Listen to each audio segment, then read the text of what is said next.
Hey everyone, welcome to Shiny Hunting 101, a new series focused on teaching you the fundamentals of how to catch shiny Pokemon. In this series, I'll be rummaging through the tall grass, wading through the surf, smashing rocks, and crunching the numbers, all in the pursuit of helping you obtain one of these wonderful discolored pocket monsters. For the next few weeks, we'll be planting ourselves in Pokemon Sword and Shield, uncovering all the shiny hunting methods available in the Galar region. We'll go in depth on how to perform each method, as well as giving you the shiny odds and any tips and tricks I know to help you along your way.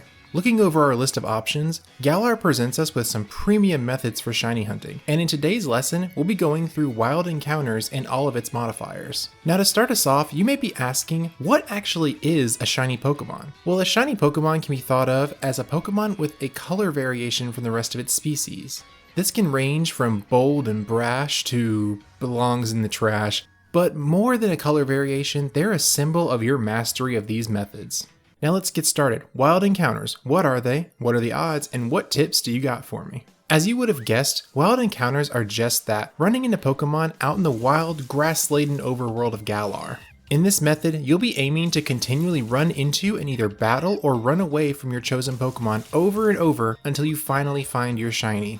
So for example, running into a Pokemon that's visibly wandering in the tall grass, a Pokemon shaking around in the grass, rustling up a tree until a Pokemon falls out, and even stepping on a living bear trap. All of these can be grouped under a wild encounter.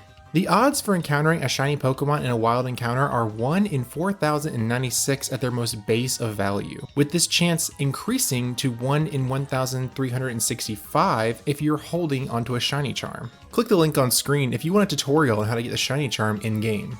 In past games, wild encounters tended to be an accessible style of hunting, but would come at a trade-off of lower odds due to a lack of modifiers to boost their shiny chance. That is, until the Galar region reinvigorated this method. In a feature introduced with Pokemon Sword and Shield, as you continually knock out the same Pokemon, a counter will increase in your Pokedex. As you hit particular breakpoints, your odds of seeing a wild shiny increase at set tiers, these being 50, 100, 200, 300, and maxing out your odds at 500. So in the best case, if you have the shiny charm and at least 500 total knockouts or captures of a particular Pokemon, your final odds using this method will cap out at 1 in 512. This method becomes extremely speedy after this point, as once you actually cap out your odds at the 500, you no longer need to battle the wild Pokemon to increase your odds. You can simply encounter them, check if you see sparkles, and quickly run away if the mon don't shine.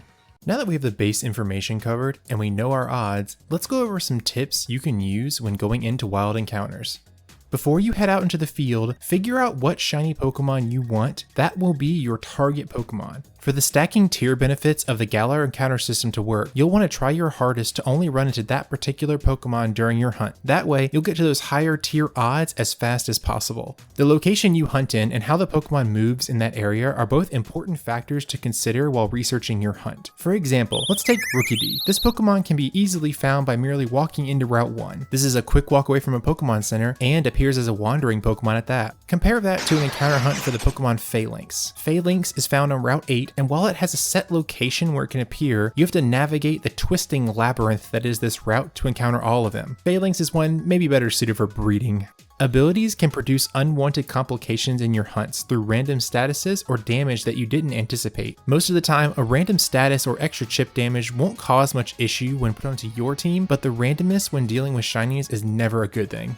Let's say you've left your target with a sliver of health, and then they strike back on a Pokemon with Effect Spore, and unlucky poison can proc. Or if your team has rough skin, they may outright faint from the clapback. At minimum, you should always check your target's move list to see if that Pokemon could know a self-damaging move. Takedown or Explosion will cause your target to faint over time or outright. Identifying and countering these is critical. Moves that can leave a burn or a poison should almost always be avoided, while bringing a move such as Spore could save you from those explosions. And we can't end a moves discussion without talking about the OG hunting tool, False Swipe. Hitting a Pokemon with False Swipe reduces them to 1 HP and leaves them in prime state for catching. So even above getting a shiny Pokemon, knowing what ball color coordinates with it is just as important.